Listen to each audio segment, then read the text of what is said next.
Hey, how's it going everybody? Welcome back to Aussie Fish Keeping. So in today's video, we're going to be talking about some of the easiest plants you can keep in your aquarium. Okay, so I've come up with a list of 10 plants that I think are the easiest to grow in the aquarium hobby.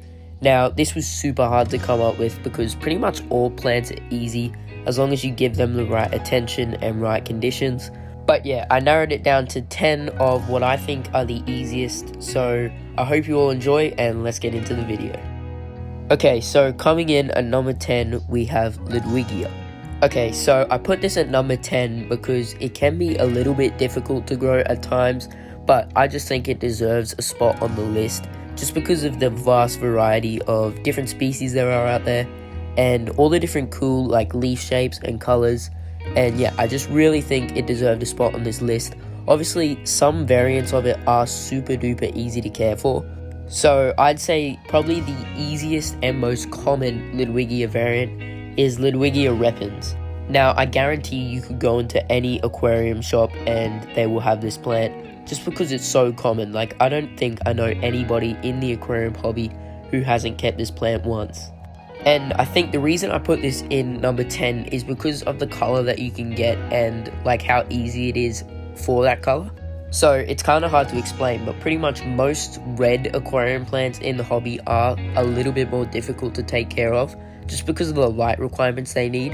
But the Ludwigia is super good, and most of the time you can get some super nice red variants. So if you are looking for a red aquarium plant that requires little to no work, I would definitely recommend looking at some of the variants of Ludwigia and trying to choose from them. So obviously there are some pretty hard to grow variants of this species. So one, just off the top of my head, Ludwigia white. I've had this a couple of times and it just always seems to melt away from me. I think it does best with CO2 injection in the tank. But with that being said, it is a super beautiful looking plant. It almost looks like a flower. But yeah, obviously I would only really put that in a high-tech setup with really nice light and some good CO2 injection, just because you're sort of just wasting your money at that point. But yeah, coming in at number 10, we have Ludwigia. As for the number 9 plant on this list, it is going to be Vallisneria. So for those of you who don't know what Vallisneria is, it's pretty much almost a reed-like sort of aquatic plant, but once you have it in your tank for a while, it really does start to bush up and it creates a really nice wall of nice, long, thin green leaves. So not only is it one of the easiest aquarium plants to grow and propagate, but you can get so many different variants of this species as well. So you can get stuff like Twisted Val, Giant Val, and Smooth Val, and those are probably the 3 most popular ones. And the Twisted Val is by far one of my favorite Vallisneria types there are, just because of how unique it is compared to any other sort of plant that you can get in the hobby. But yeah, like I was saying before, it is just so easy to grow. So if you have a really nice nutrient-rich substrate in your aquarium, you'll find that it will just spread like crazy and you'll just be getting runners popping up everywhere throughout your tank. And you can actually start harvesting this for profit, but we'll talk about that in another video. But yeah, this plant pretty much does not stop growing, and the only downside to it, I think, in my opinion, is that you have to trim it a lot. And that's why I put it this far down on the list. But some of the variants can be quite slow growing, I think there's a variant called Vallisneria Nana, and that's a pretty slow growing variant, but Giant Val especially just grows super duper fast and you really have to keep up with the trimming, otherwise you can find the very long leaves will just start dying off. But yeah, I really love Vallisneria. I think it's a super versatile plant, so you can put it in all sorts of scapes, but in my opinion, the best way to use it is in a river theme scape. And with a nice flow going over it, I think it looks super duper nice. It almost looks like seaweed, but obviously for your freshwater aquarium. But yeah, number 9 is Vallisneria. Alright, so moving on, coming in at number 8, we have Hygrophila. So this is probably one of my favorite plants on the list, just because of how easy they are to keep and propagate. So these plants sort of remind me of Ludwigia, except the only difference really being that they are mainly a green plant, but you can get a bunch of different variants that have light oranges and pinks on them. But my favorite Hygrophila, and probably one that I would recommend to absolutely anybody who wants a nice big broadleaf plant, is Blue Stricta. So before this video, I actually did not know that blue stricta was in the Hygrophila family, but it definitely is, and it's just one of my favorite plants in the whole aquarium hobby. I love that plant so much. Like, you can use that in so many different types of tanks. It's super duper hardy, and yeah, it just looks awesome as well. Now, this is probably one of my favorite stem plants in general, just because of how easy it is to propagate.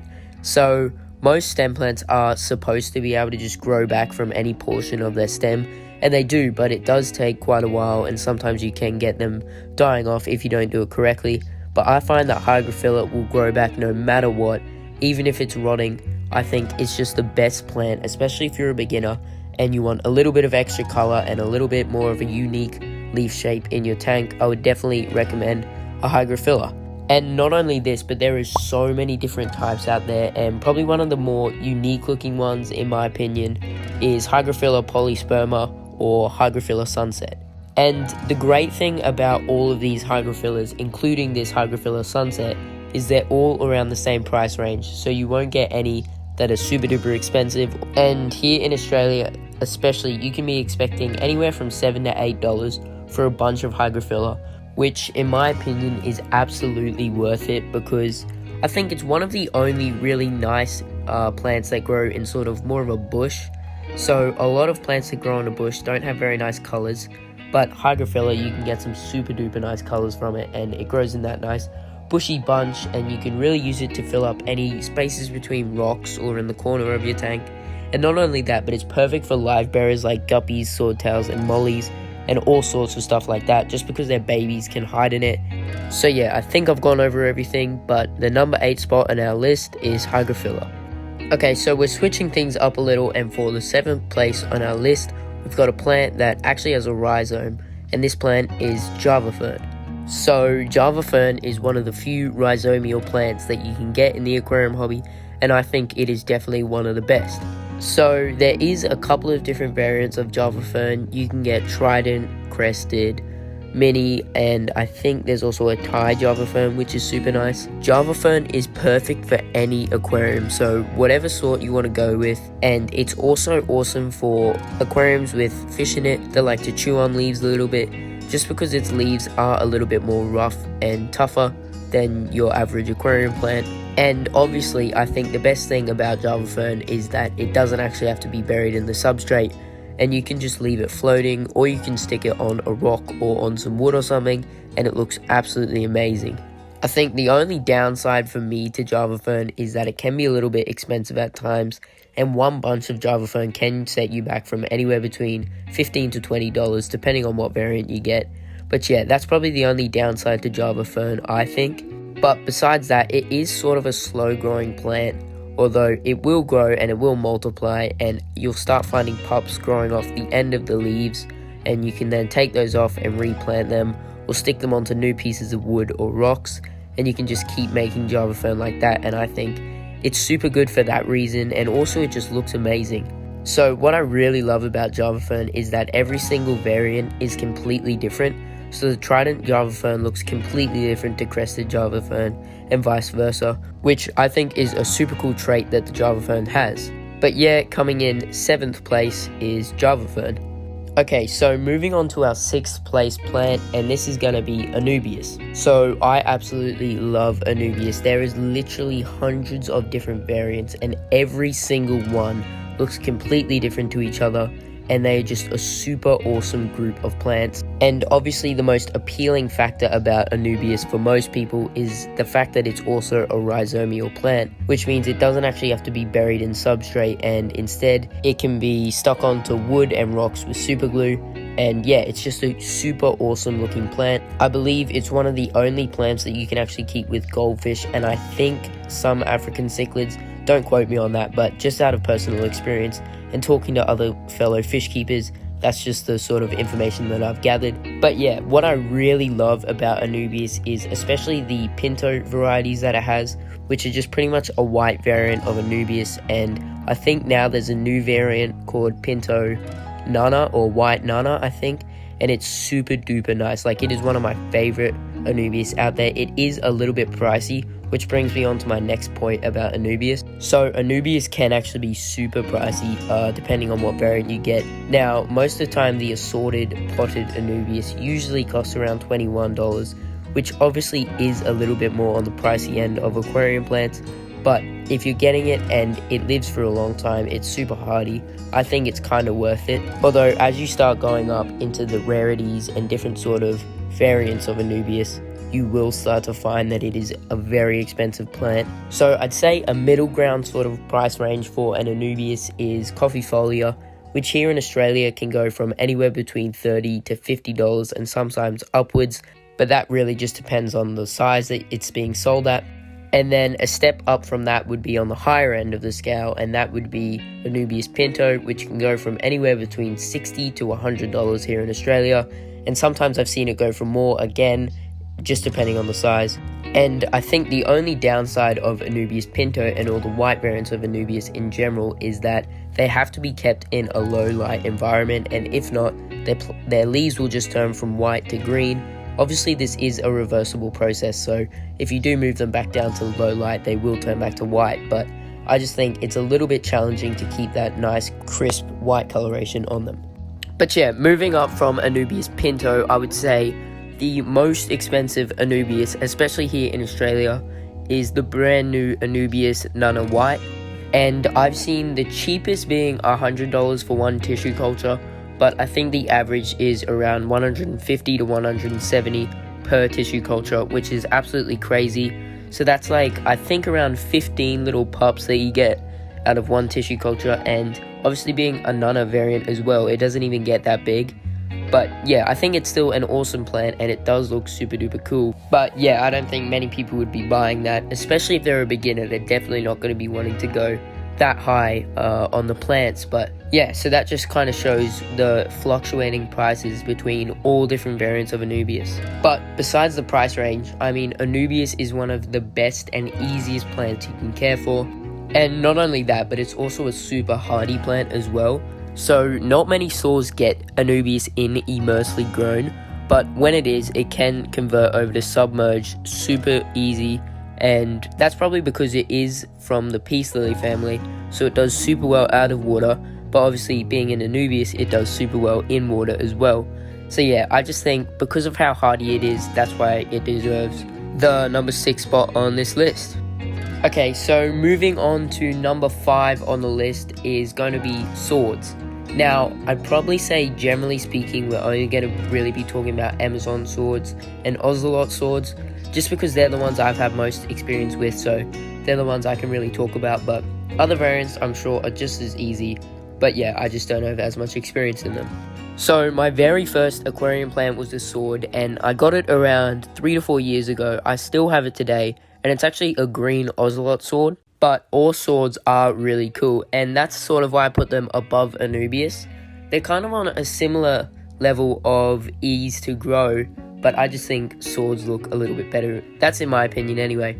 But yeah, not only are they super easy to care for, but they're also an awesome plant to use, especially for fish like angelfish, which like laying their eggs on nice broad leaves. So yeah, they're a super useful plant if you are using them for breeding.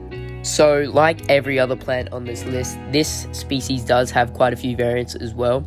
Obviously, the most notable being the Amazon swords and the Ocelot swords, as well as the dwarf chain swords. So, dwarf chain swords are one of my favorite carpeting plants, just because they're not like your typical one that just looks the exact same the whole way along. They do have a little bit of variation when they grow, and some grow to different heights. But not only that, it is super easy to propagate. Dwarf chainsword, like they just spread out those runners just like Vallisneria, and you can just snip that and take a new plant and put it wherever you want. So I will say this plant is a little bit slow growing and it doesn't spread too much, besides obviously the dwarf chainsword, which spreads quite a bit. But the Amazon sword and Ocelot sword in particular do not really grow that much. So I've had mine for around 4 years, and I think it's just starting to put out a second plant. So when I move that into a bigger tank very soon, I'll be able to get 2 plants out of it, which is really cool. But yeah, I don't think it really grows that much. I could be wrong, but just in my experience, it hasn't really grown that much for me. And another thing that I really love about this plant is how affordable it is. So depending on size, this plant can be sold from anywhere between $7 to $20, but the only thing with this plant is that it is generally sold in a much larger pot. So I bought my red ocelot sword back in the day for around $18, but it was absolutely huge, and that's why I bought it, because I didn't really know much about swords then, but I bought it because I thought it looked cool and I thought it was really good value for money, and it turns out it was. So it didn't melt away or anything, and it's just been a super good plant. It's never died off, it's never put out really bad or dodgy leaves, and it has actually flowered in my tank a couple of times, which is super cool. But yeah, with all that being said, I think that Amazon sword and swords in general are an awesome addition to any aquarium, and that's why they deserve the 5th place on this list. Okay, so coming in 4th place for this list is going to be Bacopa. So Bacopa is actually a really common terrestrial plant as well, and many people may not actually know that they have it in their garden, but it is a super common plant, and if you go to any nursery you will find it there. But obviously we're going to be focusing on the aquatic species of Bacopa. So I've done quite a bit of research on Bacopa, and I think there's actually only 2 species of submerged grown Bacopa. So that's Bacopa moneri and Bacopa caroliniana, I think is how you say it. So I've had both of these variants of Bacopa before, and I've found in my personal experience that Bacopa caroliniana is the one that grows best for me. Although I do know a lot of people who grow Bacopa moneri and have really good success with it as well, but I just find its leaves are a little bit delicate and they tend to melt away a lot easier. But yeah, I think both are super cool aquatic plants, and they are definitely one of the easiest aquarium plants you can grow in the hobby. So these guys are definitely one of the best beginner aquarium plants, and I would highly recommend it to any beginner who wants plants for their guppy tank, just because when it does grow a little bit it tends to bush out, and also it just looks awesome as well. And it is so easy to grow, so it doesn't need any highlighting, it doesn't need any fertilization. Obviously all that stuff would be beneficial for it, but it can grow completely fine without it, and it will grow quite well without it. But yeah, obviously the downside of this is that there's only really 2 species that I can find of this Bacopa, and there's not much selection to choose from. Both look really cool. They do actually look quite similar, but obviously the Bacopa moneri is a little bit smaller and it's got smaller leaves, and the Bacopa caroliniana has a little bit of a more yellowish hue to the top of the stems, and their leaves are a little bit more teardrop shaped. But yeah, definitely an upside of this plant is the price of it. It is super cheap, like $7 I think a bunch of it is, and that's pretty much what most stem plants are, but I think this is definitely worth it. So that's why in 4th place on my list is Bacopa. Okay, so moving into the top 3, and for the 3rd place on my list we have Wisteria. So Wisteria is actually a type of Hygrophila or Hygrophila, but I just thought it deserved its own spot on the list just because it is definitely the top 3 easiest aquarium plants to grow. So most of the time when you get this plant, it will actually come in a small like pot or cup, and you can just put that straight into your tank. You don't even need to bury it in the substrate, and this plant will find its way down into the substrate and it'll grow beautifully from there. So Wisteria is definitely one of the hardiest plants you can get, and it's also one of the fastest growing, I think, in my opinion. So that's why this is definitely one of the best for beginners as well, just because you really cannot kill it. Obviously it does need pretty stable water conditions, like it can't have really large fluctuations in the water, but if you just keep your water level pretty stable and you do a water change once or twice every month, you should find that this plant grows absolutely awesome and it spreads like crazy. And also this plant is so cheap. Like I bought my bunch for $4, but I know some places sell it for around $5 to $7, which is definitely a reasonable price to pay for this plant. So that's why I put Wisteria in 3rd place on my list. Okay, so moving on to 2nd place. This is a little bit of a weird plant, but I think it definitely deserves to be 2nd place on the list, and this is going to be pearlweed. So I would call this plant a little bit rare just because it is a little bit more uncommon to find at your local fish stores, but when you do find it, it shouldn't be anywhere above $10 for a bunch or even for a small tissue culture. But yeah, pearlweed is definitely the most versatile plant in the aquarium hobby, and it also is super hard to kill. So you can use pearlweed in the background of your tank to grow super duper high and cover out the back of your tank, or you can use it in the mid-ground to bush up nicely. or you can have it as a stem plant so it stays nice and thin, or you can even use it as a carpet as long as you trim it quite a bit. So yeah, there is really nothing you can do to kill pearlweed. It is definitely one of the easiest plants to grow, although it can be quite beneficial to have it on CO2, but it does perfectly fine without it, and it will grow absolutely amazing without CO2, as long as you have a decently nutrient-rich substrate in there. So this is also a really good plant for beginners or people who want to keep guppies or live berries as well, because their fry can hide up in it as it grows nice and bushy, and yeah, it's just a great all-round plant. Not only that, but I really love its small leaves. I think it adds a super nice texture in your tank, especially if you have big broad leaf plants, which are the most common ones. I think it definitely mixes things up a little bit and makes it really appealing. But yeah, so second place on my list is pearlweed. Okay, so as for first place, if you've watched my channel before, you probably know what this plant is. I have it in every single one of my tanks, and I always recommend it to anybody. And for number one on the list is going to be Hornwort. So we're just going to mix Hornwort and Foxtail into the same category just because they are pretty much the same plant. They just have a little bit of a different leaf shape. But yeah, Hornwort is by far my favorite plant on this list, and it is definitely the best for beginners or anybody who wants just a nice plant in their aquarium. It is so cheap as well, so you can get this generally off Facebook Marketplace or Gumtree or even your local fish shop from anywhere between $1 to $10, and you'll get a nice big portion of it, and it will spread like wildfire in your tank. And not only that, but having a really fast spreading plant like Hornwort is super good, obviously, as it sucks out all the nitrates and nutrients in the water, and it's just a super awesome plant as it looks pretty cool as well. So Hornwort in particular generally gets this nice green body of leaves, and then generally towards the tip you'll start getting little bulbs coming off, and you'll have a more reddish or more light orange colored leaf. As for planting it, you can do pretty much whatever you want. So you can just throw it in your tank and use it as a floating plant. You can use it as a stem plant. You can stick it on rocks, or you can tie it to wood, and anything you can think of you can do with it. So that's why I think Hornwort is a super great plant.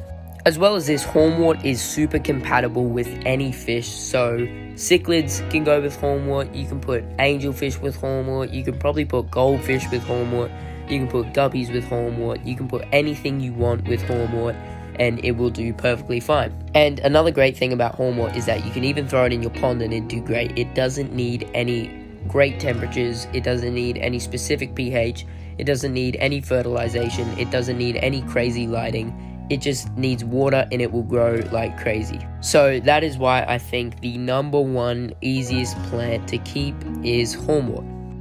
But yeah, with that being said, guys, I know it's been a long video, but thank you all for sticking around to the end. I hope you all enjoyed, and as for the list for the easiest aquarium plants to grow, in number 10 we've got Ludwigia, number 9 we've got Vallisneria, number 8 we've got Hygrophila, number 7 we've got Java Fern, number 6 we've got Anubias, number 5 we've got Amazon Sword, number 4 we've got Bacopa, number 3 we've got Wisteria, number 2 we've got pearlweed, and number 1 we have Hornwort. But yeah, I hope you guys all enjoyed. I hope I helped you figure out what plant you want to get. If you haven't already, please make sure to subscribe. I've been growing quite a bit lately, and I really enjoy putting out these videos for you guys. Also, make sure to comment what your favorite plant on this list was, and leave a like if you can as well. I always love reading all the comments. But yeah, with that being said, I hope you all enjoyed, and I'll see you in that next one.